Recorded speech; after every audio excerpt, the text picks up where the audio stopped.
Leylah's an amazing player, and I think it's going to be a very tough match for me.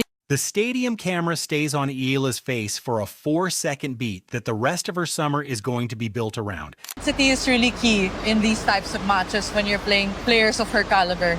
She walks to the baseline, no rush, no audible exhale, just a small reset of the feet and an unhurried adjustment of the strings. From that moment, she breaks Jung back at love. Then she holds. Then she breaks again to take the set.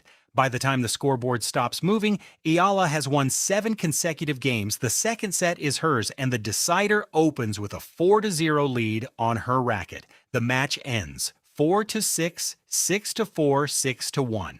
2 hours and 26 minutes. One match, one quote, one door pushed open. Tonight, we walk through it. Tough match. She's known to be a fighter, a really good mentality on court. On one side of the net stood Zheng Qinwen, Paris Olympic gold medalist, former world number 4, currently ranked number 123 while she rebuilds from elbow surgery and, reportedly, a wrist procedure earlier in the year. She had played a WTA 250 in Athens the week before Washington specifically to knock off match rust. And on media day, she said openly that the part of the comeback she has not yet recovered is the one you can only train during matches. On the other side of the net stood a 21-year-old from Manila who touched a career-high number, 28 3 weeks earlier at Wimbledon, the first Filipino player, male or female, ever to reach the 4th round of the championships. Jung rising back into her ceiling, Eala pushing up into hers. The two calendars intersected at full speed in a 7,000-seat stadium in Washington, D.C. Their head-to-head before tonight ran through 2023 at the Hangzhou Asian Games. Jung won the only prior meeting in 3 sets. The D.C. draw sent them onto the same court 3 weeks after Wimbledon's green was still drying on Eala's shoes. Tonight was not a rematch in the old sense. It was a collision between two players whose best version is now scheduled in the same bracket of the same season. The question that has followed Eala for the last 20 months is not whether she can hit a forehand. The ranking already answers that one. The question is harder. Is she a Grand Slam moment? A player the tennis calendar occasionally remembers in a single paragraph before moving on? Or a Grand Slam player, the kind who shows up in seed lists and 4th-round draws in May and in the second week of September?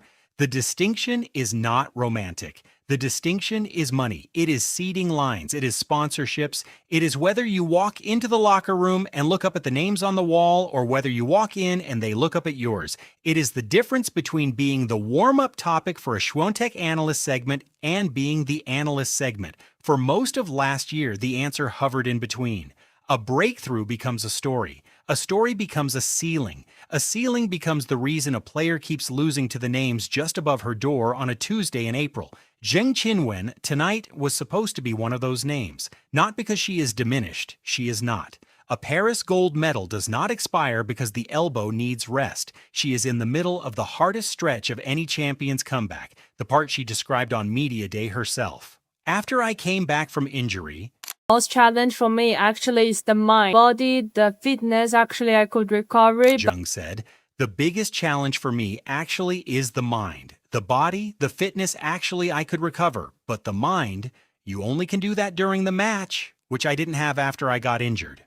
Mind, you only can do that during the match, which is I don't have that after I got the injury. Eala did not walk onto the court to conquer a wounded champion. She walked onto the court to find out whether the version of herself she has been building since Wimbledon is real when the opposition carries more hardware, more Grand Slam pedigree, and more reasons to believe the moment still belongs to her. A first-set loss, on the form she had shown just a week earlier in Athens, would have answered the question in the negative. The second set is where the answer lived. On paper, this match is tidy. 4-6, 6-4, 6-1. The kind of scoreline that gets filed as a routine loss for the favorite and never watched twice by anyone except the statisticians on the losing side. But it hides the minute the match actually pivoted. At 4-3 in the second set, Jung broke Eala at love. The break came on Jung's terms, efficient, untouchable, the kind of point that reminds a 21-year-old how thin the wing is at this altitude. 2 points later, the camera found Eala at the changeover. She was not panicking. She was not rushing. She was not even talking to her box. She was standing up. Then she broke Zheng back. Is that love? Then she held serve. Then she broke again to take the set 6-4. Then she opened the decider with a 4-0 lead before Zheng stopped the bleeding at 4-1. 7 consecutive games won against a player who has held a Grand Slam trophy. 7 is not a streak. 7 is a measurement. A player who can absorb a love break from an Olympic champion and immediately return the favor inside the next changeover has graduated from being able to hold her own at this level to being able to live in it. The skill is not swinging harder. The skill is treating the break she just conceded as a single bad 4-minute period and not a verdict on the next 12 months of her career. Eala's own words on the exchange were as short as the swing itself. "I definitely think it helped," she said. "Maybe if I hadn't gotten that break, who knows? Maybe it would have been too big of a gap. You never know in tennis, but that definitely helped me, I think." She is not pretending the swap was not a relief. She is also not pretending it was luck. When she was asked to explain the whole thing back at the post-match desk, she gave an answer in 8 words that became the headline of this broadcast. We will hear it shortly. First, the rest of the receipts. And one more cluster of evidence worth holding in your hand before we get to that quote. They are softer numbers, hedged in how the source reported them, but they tell the rest of the story, the part the tennis calendar rarely zooms in on, the part that determines whether a player's ascent is structure or accident. 3 weeks ago at Wimbledon, Eala walked into the 3rd round face-to-face with the number 3 seed in the world, Iga Świątek. 5 Grand Slam trophies, 93 weeks at number 1. Eala beat her 7-6 in the first set, 11-9 in the tiebreak, and 6-2 in the second. That result was not an upset in the sense the broadcast table uses the word. It was 7 matches into a run that produced 4 wins and 1 loss. And the only loss was to Jasmine Paolini in the 4th round, decided by a single service break at 3-2 in a 3rd set. The run ended. It did not collapse. What it did was rewrite her ranking. By July 13th, the WTA categorized her at number 28, a career high, and the live number has held through DC. Inside the top 32, she now lands inside the top 24 seed line at every North American event from here through the US Open. Inside the top 24, she gets to avoid the top 8 in her section of a major until the 3rd round. That is the math of how a season stops being a story and starts being a structure.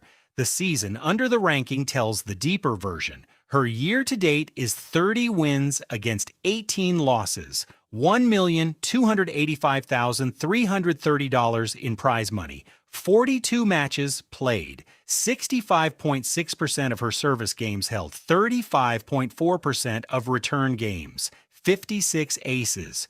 None of those numbers is eye-popping in isolation. What they describe, taken together, is the floor, the level she no longer falls below, regardless of opponent. According to pre-match analysis, she is 8-0 in 2026 against opponents ranked outside the top 100. 8 matches where the trap was losing ugly to a name the broadcast scrolls past. She did not once take it. That 8-0, hedged as it is from a single source, is what coaches dream about and what the tour quietly notices. It is the kind of stat that does not appear in the headline, but it appears the next time the tournament architect is asked to seed her. Now she was standing at the post-match desk, asked how she had held together through the 4-3 love break, and she gave an answer that took 8 words to land. Here is what she said verbatim. "I think I've already had that in me. I think it's definitely a mindset that you have. That being said, I think it's been trained, or I've practiced. I've had more experience now to implement that mindset at the higher level. That just comes also with the level of my tennis getting higher because you always want to win, and you always want to fight. But I think now with the progress I've had this past year, I have a bit more ammunition to back it up." That is not swagger. That is a receipt. A 21-year-old player being asked how she absorbed a love break against an Olympic gold medalist and answering in the present continuous, I've already had that in me, is the difference between borrowing a trait in flashes and owning it. It is also a quiet correction of the question tennis has been asking her for a year. Tonight, she told them what she does not wonder about. The phrase that opens this broadcast was real before she said it, and now it is on record. The WTA's own match desk put her own quote above the fold in the official recap. That is a small editorial signal worth naming. On the question of whether her game has the tools to live in the room she is now walking into, you do not have to take Eala's word alone. Paul Annacone, the former coach of Roger Federer and Pete Sampras, a man who has stood on the other side of a practice court from two of the most disciplined offensive players in the modern game, publicly praised her earlier this year. The detail that matters is not that he said it, it is what he was looking at when he did. Annacone does not hand out promotional compliments. He hands out compliments when the footwork holds up under pressure, when the forehand does not require the coach to manage it, when the player stops needing permission from a senior figure in her box to close a set. The compliment is not the receipt. The pattern Annacone was asked to evaluate is the receipt. When a Federer-Sampras inner circle voice moves a pattern call from practice notes into a public compliment, the analysis has survived 3 rounds of pressure. The institutional signal worth naming sits one level up. The WTA's own match desk used Eala's own quote to headline the official recap of this match. She is a 21-year-old who has yet to win a WTA singles title. The tour published her self-assessment at the top of a win over an Olympic gold medalist. That is not a normal editorial choice. It is a quiet vote of confidence in the timeline the tour is watching. When the tour desk stops telling the story of a player and starts printing the player's own words as the story, the player has crossed a threshold the tour cares about. What she is asking the next 6 weeks of her career to deliver is not a memory. It is a seeding line. The North American hardcourt swing determines the U.S. Open draw, DC, Toronto, Cincinnati, New York, 4 events in 5 weeks. Eala sits today at number 28 live. Every match she wins from this week through the end of Cincinnati could reset her inside the top 24 line, the line where top 8 seeds do not arrive in her section of a slam until the 3rd round. Top 24 is also the line where broadcast graphics start putting her name under her face instead of next to a flag. She does not need to win the U.S. Open to change what kind of player she becomes at the U.S. Open. She needs the half-dozen notches the seeding algorithm rewards when a player pushes toward a Grand Slam with a month's worth of wins under her belt. The historical ledger is starting to show the headlines have not yet caught up with the timeline.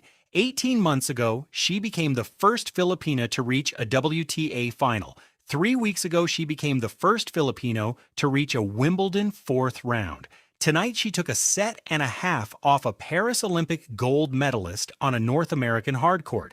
3 firsts in 18 months is not a story about a surprise. 3 firsts in 18 months is a story about a player arriving on a schedule that suits her. The country that has been waiting for this schedule noticed.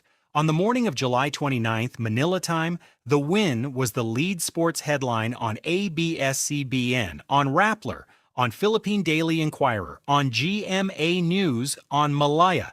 The Filipino tennis internet lit up. The WTA's own social channels ran the line Grit and Determination. The headline framing of shock you may have seen in passing on a few channels is fair to call fan community reaction, rather than literal global shock.